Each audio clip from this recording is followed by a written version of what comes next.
আমার টিমমেট এবং আমার আরেক টিমমেট দুইজন ডাউন হয়ে যায়, তো তার সাথে আমি ডাউন হয়ে যাই। সবাই শেষ, ফিনিশ। এখন মাত্র আমাদের পুষার ভাই আছে। এই পুষারে দেখি কি করে আমাদের ভুইয়া চাই। লাস্ট জোন একদম দেখেন সাদা হয়ে যাইতেছে জোন, এখনো 4 জন এলাও আছে। ভাই রে ভাই, ভুইয়া কি হবে? যদি ভুইয়া পাই তাহলে কিন্তু চ্যানেলটা সাবস্ক্রাইব করবা সবাই, ঠিক আছে?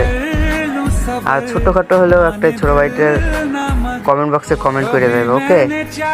তো দেখা যাক আমাদের ভুইয়া কি আসবে। ভাই রে ভাই, জুন তো একদম সাদা হয়ে গেছে, এখনো 3 জন আছে ভাই। সবাই রেডি তো ভুইয়ার জন্য? আমাদের পুষা ভাই ফুল ভালো দিতে পারে, তো হবেই ইনশাল্লাহ, ভুইয়া আমরাই পাবো। দেখা যাক কি হয়। ও আল্লাহ, ফাইনালি আর একজন আছে। ইয়েস, ভুইয়া ভাইয়া।